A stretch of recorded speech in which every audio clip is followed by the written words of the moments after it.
पतरस की पहली पत्री, अध्याय 1। पतरस की ओर से, जो यीशु मसीह का प्रेरित है, उन परदेशियों के नाम जो पुन्तुस, गलातिया, कप्पदुकिया, आसिया और बिथुनिया में तितर बितर होकर रहते हैं, और परमेश्वर पिता के भविष्य ज्ञान के अनुसार आत्मा के पवित्र करने के द्वारा आज्ञा मानने और यीशु मसीह के लहू के छिड़के जाने के लिए चुने गए हैं। तुम्हें अनुग्रह और शांति बहुतायात से मिलती रहे। हमारे प्रभु यीशु मसीह के परमेश्वर और पिता का धन्यवाद हो, जिसने यीशु मसीह के मरे हुओं में से जी उठने के द्वारा अपनी बड़ी दया से हमें जीवित आशा के लिए नया जन्म दिया, अर्थात एक अविनाशी और निर्मल और अजर मीरास के लिए, जो तुम्हारे लिए स्वर्ग में रखी है, जिनकी रक्षा परमेश्वर की सामर्थ से विश्वास के द्वारा उस उद्धार के लिए जो आने वाले समय में प्रकट होने वाली है की जाती है। इस कारण तुम मगन होते हो, यद्यपि अवश्य है कि अभी कुछ दिन के लिए नाना प्रकार की परीक्षाओं के कारण दुख में हो, और यह इसलिए है कि तुम्हारा परखा हुआ विश्वास, जो आग से ताए हुए नाशवान सोने से भी कहीं अधिक बहुमूल्य है, यीशु मसीह के प्रकट होने पर प्रशंसा और महिमा और आदर का कारण ठहरे। उससे तुम बिन देखे प्रेम रखते हो, और अब तो उस पर बिन देखे भी विश्वास करके ऐसे आनंदित और मगन होते हो, जो वर्णन से बाहर और महिमा से भरा हुआ है, और अपने विश्वास का प्रतिफल अर्थात आत्माओं का उद्धार प्राप्त करते हो। इसी उद्धार के विषय में उन भविष्यद्वक्ताओं ने बहुत खोजबीन और जांच पड़ताल की, जिन्होंने उस अनुग्रह के विषय में जो तुम पर होने को था भविष्यवाणी की थी। उन्होंने इस बात की खोज की कि मसीह का आत्मा जो उनमें था और पहले ही से मसीह के दुखों की और उसके बाद होने वाली महिमा की गवाही देता था, वह कौन से और कैसे समय की ओर संकेत करता था। उन पर वह प्रकट किया गया कि वे अपनी नहीं वरन तुम्हारी सेवा के लिए ये बातें कहा करते थे, जिनका समाचार अब तुम्हें उनके द्वारा मिला, जिन्होंने पवित्र आत्मा के द्वारा जो स्वर्ग से भेजा गया तुम्हें सुसमाचार सुनाया। और इन बातों को स्वर्गदूत भी ध्यान से देखने की लालसा रखते हैं। इस कारण अपनी अपनी बुद्धि की कमर बांधकर और सचेत रहकर उस अनुग्रह की पूरी आशा रखो, जो यीशु मसीह के प्रकट होने के समय तुम्हें मिलने वाला है। आज्ञाकारी बालकों के समान अपनी अज्ञानता के समय की पुरानी अभिलाषाओं के सदृश न बनो, पर जैसा तुम्हारा बुलाने वाला पवित्र है, वैसे ही तुम भी अपने सारे चाल चलन में पवित्र बनो, क्योंकि लिखा है, पवित्र बनो क्योंकि मैं पवित्र हूँ। और जबकि तुम हे पिता कहकर उससे प्रार्थना करते हो, जो बिना पक्षपात हर एक के काम के अनुसार न्याय करता है, तो अपने परदेसी होने का समय भय से बिताओ, क्योंकि तुम जानते हो कि तुम्हारा निकम्मा चाल चलन जो बाप दादों से चला आता है, उससे तुम्हारा छुटकारा चांदी सोने अर्थात नाशवान वस्तुओं के द्वारा नहीं हुआ, पर निर्दोष और निष्कलंक मेमने अर्थात मसीह के बहुमूल्य लहू के द्वारा हुआ। उसका ज्ञान तो जगत की उत्पत्ति के पहले ही से जाना गया था, पर अब इस अंतिम युग में तुम्हारे लिए प्रकट हुआ। उसके द्वारा तुम उस परमेश्वर पर विश्वास करते हो, जिसने उसे मरे हुओं में से जिलाया और महिमा दी कि तुम्हारा विश्वास और आशा परमेश्वर पर हो। अतः जबकि तुमने भाईचारे की निष्कपट प्रीति के निमित्त सत्य के मानने से अपने मनों को पवित्र किया है, तो तन मन लगाकर एक दूसरे से अधिक प्रेम रखो, क्योंकि तुमने नाशवान नहीं पर अविश्वासी बीज से परमेश्वर के जीविते और सदा ठहरने वाले वचन के द्वारा नया जन्म पाया है। क्योंकि हर एक प्राणी घास के समान है, और उसकी सारी शोभा घास के फूल के समान है। घास सूख जाती है और फूल झड़ जाता है, परंतु प्रभु का वचन युगान युग स्थिर रहता है। और यही सुसमाचार का वचन है जो तुम्हें सुनाया गया था। अध्याय 2। इसलिए सब प्रकार का बैर भाव और छल और कपट और डाह और निंदा दूर करके नए जन्मे हुए बच्चों के समान निर्मल आत्मिक दूध की लालसा करो, ताकि उसके द्वारा उद्धार पाने के लिए बढ़ते जाओ। क्योंकि तुमने प्रभु की कृपा का स्वाद चख लिया है। उसके पास आकर, जिसे मनुष्यों ने तो निकम्मा ठहराया, परंतु परमेश्वर के निकट चुना हुआ और बहुमूल्य जीविता पत्थर है। तुम भी आप जीविते पत्थरों के समान आत्मिक पर बनते जाते हो, जिससे याजकों का पवित्र समाज बनकर ऐसे आत्मिक बलिदान चढ़ाओ जो यीशु मसीह के द्वारा परमेश्वर को ग्राह्य है। इस कारण पवित्र शास्त्र में भी आया है, देखो मैं सिय्योन में कोने के सिरे का चुना हुआ और बहुमूल्य पत्थर धरता हूँ, और जो कोई उस पर विश्वास करेगा वह किसी रीति से लज्जित नहीं होगा। अतः तुम्हारे लिए जो विश्वास करते हो वह तो बहुमूल्य है, पर जो विश्वास नहीं करते उनके लिए जिस पत्थर को राजमिस्त्रियों ने निकम्मा ठहराया था वही कोने का सिरा हो गया, और ठेस लगने का पत्थर और ठोकर खाने की चट्टान हो गया है। क्योंकि वे तो वचन को न मानकर ठोकर खाते हैं, और इसीलिए वे ठहराए भी गए थे। पर तुम एक चुना हुआ वंश और राजपदधारी याजकों का समाज और पवित्र लोग और निज प्रजा हो, इसलिए कि जिसने तुम्हें अंधकार में से अपनी अद्भुत ज्योति में बुलाया है उसके गुण प्रकट करो। तुम पहले तो कुछ भी नहीं थे, पर अब परमेश्वर की प्रजा हो। तुम पर दया नहीं हुई थी, पर अब तुम पर दया हुई है। हे प्रियो, मैं तुमसे विनती करता हूँ कि तुम अपने आप को परदेशी और यात्री जानकर उन सांसारिक अभिलाषाओं से जो आत्मा से युद्ध करती है बचे रहो। अन्य जातियों में तुम्हारा चाल चलन भला हो, ताकि जिन जिन बातों में वे तुम्हें कुकर्मी जानकर बदनाम करते हैं, वे तुम्हारे भले कामों को देखकर उन्हीं के कारण कृपा दृष्टि के दिन परमेश्वर की महिमा करें। प्रभु के लिए मनुष्यों के ठहराए हुए हर एक प्रबंध के अधीन रहो, राजा के इसलिए कि वह सब पर प्रधान है, और हाकिमों के, क्योंकि वे कुकर्मियों को दंड देने और सुकर्मियों की प्रशंसा के लिए उसके भेजे हुए हैं। क्योंकि परमेश्वर की इच्छा यह है कि तुम भले काम करने के द्वारा निर्बुद्धि लोगों की अज्ञानता की बातों को बंद कर दो। अपने आप को स्वतंत्र जानो, पर अपनी इस स्वतंत्रता को बुराई के लिए आड़ न बनाओ, परंतु अपने आप को परमेश्वर के दास समझकर चलो। सबका आदर करो, भाइयों से प्रेम रखो, परमेश्वर से डरो, राजा का सम्मान करो। हे सेवकों, हर प्रकार के भय के साथ अपने स्वामियों के अधीन रहो, न केवल उनके जो भले और नम्र हों, पर उनके भी जो कुटिल हों। क्योंकि यदि कोई परमेश्वर का विचार करके अन्याय से दुख उठाता हुआ क्लेश सहता है तो यह सुहावना है। क्योंकि यदि तुमने अपराध करके भूसे खाए और धीरज धरा तो इसमें क्या बड़ाई की बात है। पर यदि भला काम करके दुख उठाते हो और धीरज धरते हो तो यह परमेश्वर को भाता है। और तुम इसी के लिए बुलाए भी गए हो, क्योंकि मसीह भी तुम्हारे लिए दुख उठाकर तुम्हें एक आदर्श दे गया है कि तुम भी उसके पद चिन्हों पर चलो। न तो उसने पाप किया और न उसके मुंह से छल की कोई बात निकली। वह गाली सुनकर गाली नहीं देता था और दुख उठाकर किसी को भी धमकी नहीं देता था, पर अपने आप को सच्चे न्यायी के हाथों में सौंपता था। वह आप ही हमारे पापों को अपनी देह पर लिए हुए क्रूस पर चढ़ गया, जिससे हम पापों के लिए मरकर धार्मिकता के लिए जीवन बिताएं। उसी के मार खाने से तुम चंगे हुए, क्योंकि तुम पहले भटकी हुई भेड़ों के समान थे, पर अब अपने प्राणों के रखवाले और अध्यक्ष के पास लौट आए हो।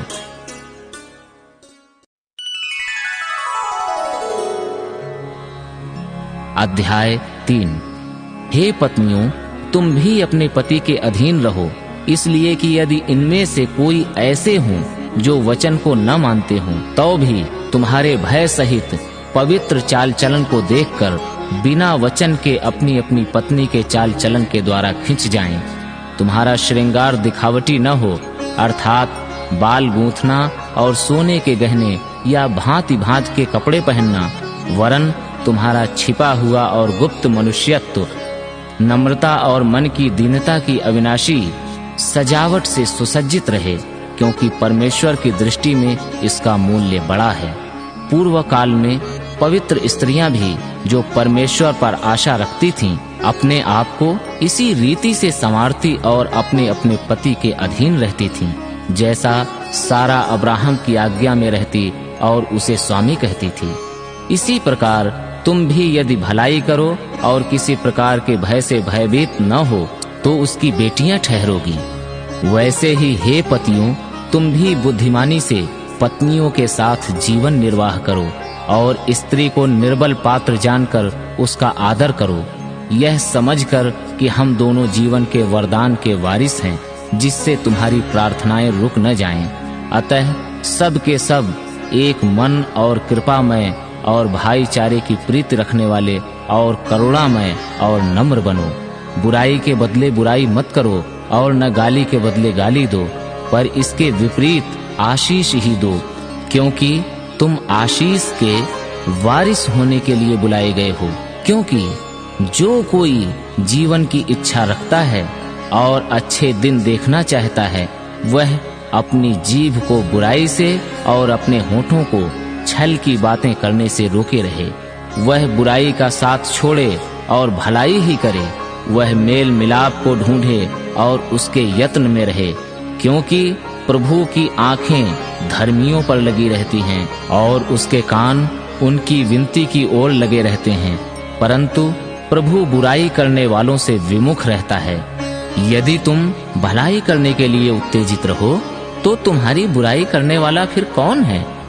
यदि तुम धर्म के कारण दुख भी उठाओ तो धन्य हो, पर लोगों के डराने से मत डरो और न घबराओ, पर मसीह को प्रभु जानकर अपने अपने मन में पवित्र समझो। जो कोई तुमसे तुम्हारी आशा के विषय में कुछ पूछे, उसे उत्तर देने के लिए सर्वदा तैयार रहो, पर नम्रता और भय के साथ, और विवेक भी शुद्ध रखो, इसलिए कि जिन बातों के विषय में तुम्हारी बदनामी होती है, उनके विषय में वे जो मसीह में तुम्हारे अच्छे चाल चलन का अपमान करते हैं लज्जित हों। क्योंकि यदि परमेश्वर की यही इच्छा हो कि तुम भलाई करने के कारण दुख उठाओ, तो यह बुराई करने के कारण दुख उठाने से उत्तम है। इसलिए कि मसीह ने भी अर्थात अधर्मियों के लिए धर्मी ने पापों के कारण एक बार दुख उठाया, ताकि हमें परमेश्वर के पास पहुंचाए। वह शरीर के भाव से तो घात किया गया, पर आत्मा के भाव से जिलाया गया। उसी में उसने जाकर कैदी आत्माओं को भी प्रचार किया, जिन्होंने उस बीते समय में आज्ञा न मानी, जब परमेश्वर नूह के दिनों में धीरज धर कर ठहरा रहा और वह जहाज बन रहा था, जिसमें बैठकर थोड़े लोग अर्थात 8 प्राणी पानी के द्वारा बच गए। उसी पानी का दृष्टांत भी अर्थात बपतिस्मा यीशु मसीह के जी उठने के द्वारा अब तुम्हें बचाता है। इससे शरीर के मैल को दूर करने का अर्थ नहीं है, परंतु शुद्ध विवेक से परमेश्वर के वश में हो जाने का अर्थ है। वह स्वर्ग पर जाकर परमेश्वर की दाहिनी ओर बैठ गया और स्वर्गदूत और अधिकारी और सामर्थी उसके अधीन किए गए हैं।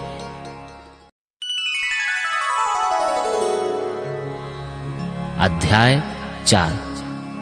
इसलिए जबकि मसीह ने शरीर में होकर दुख उठाया, तो तुम भी उसी मनसा को हथियार के समान धारण करो, क्योंकि जिसने शरीर में दुख उठाया वह पाप से छूट गया, ताकि भविष्य में अपना शेष शारीरिक जीवन मनुष्यों की अभिलाषाओं के अनुसार नहीं, वरन परमेश्वर की इच्छा के अनुसार व्यतीत करे। क्योंकि अन्य जातियों की इच्छा के अनुसार काम करने और लुचपन की बुरी अभिलाषाओं, मतवालापन, लीला क्रीड़ा, प्रियक्कड़पन और घृणित मूर्ति पूजा में जहाँ तक हमने पहले समय गंवाया, वही बहुत हुआ। इससे वे अचंभा करते हैं कि तुम ऐसे भारी लुचपन में उनका साथ नहीं देते, और इसलिए वे बुरा भला कहते हैं।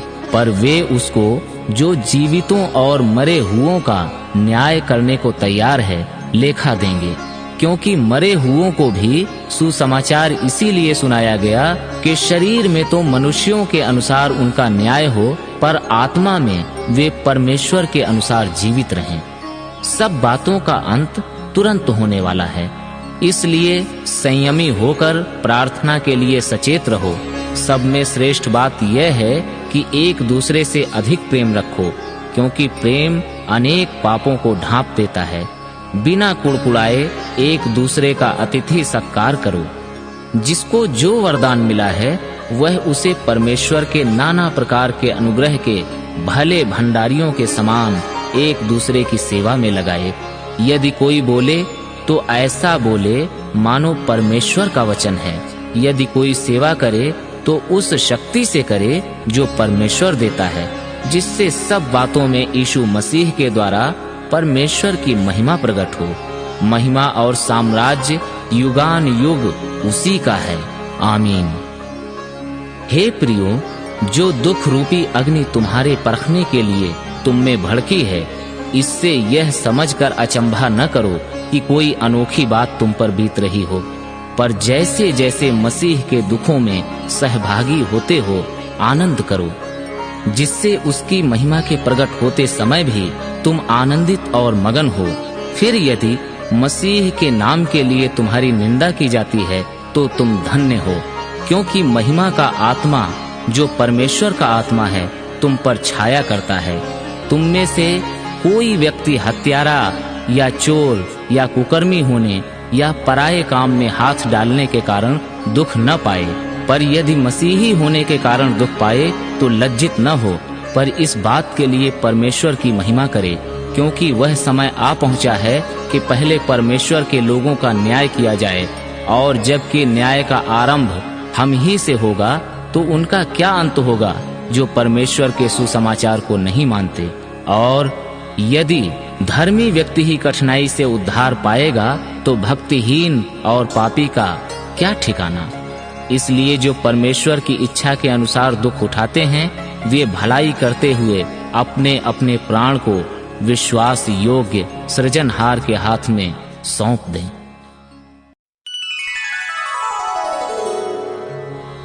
अध्याय 5।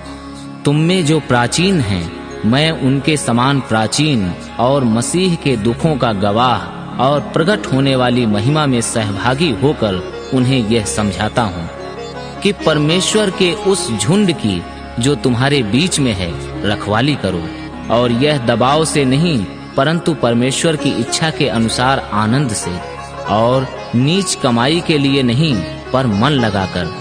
जो लोग तुम्हें सौंपे गए हैं उन पर अधिकार न जताओ, वरन झुंड के लिए आदर्श बनो। जब प्रधान रखवाला प्रकट होगा तो तुम्हें महिमा का मुकुट दिया जाएगा जो मुरझाने का नहीं।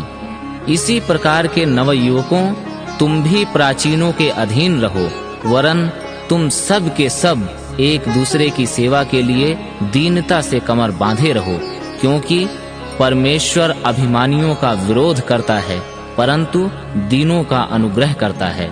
इसलिए परमेश्वर के बलवंत हाथ के नीचे दीनता से रहो, जिससे वह तुम्हें उचित समय पर बढ़ाए। अपनी सारी चिंता उसी पर डाल दो, क्योंकि उसको तुम्हारा ध्यान है। सचेत हो और जागते रहो, क्योंकि तुम्हारा विरोधी शैतान गर्जने वाले सिंह के समान इस खोज में रहता है कि किसको फाड़ खाए। विश्वास में दृढ़ होकर और यह जानकर उसका सामना करो कि तुम्हारे भाई जो संसार में हैं ऐसे ही दुख सह रहे हैं।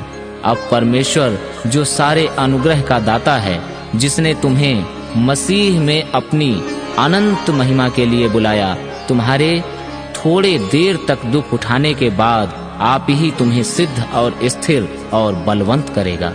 उसी का साम्राज्य युगान युग रहे। आमीन। मैंने सिलवानुस के हाथ, जिसे मैं विश्वास योग्य भाई समझता हूँ, संक्षेप में लिखकर तुम्हें समझाया है और यह गवाही दी है कि परमेश्वर का सच्चा अनुग्रह यही है। इसी में स्थिर रहो। जो बेबीलोन में तुम्हारे समान चुने हुए लोग हैं, वह और मेरा पुत्र मरकुस तुम्हें नमस्कार कहते हैं। प्रेम के चुंबन से एक दूसरे को नमस्कार करो। तुम सबको जो मसीह में हो शांति मिलती रहे।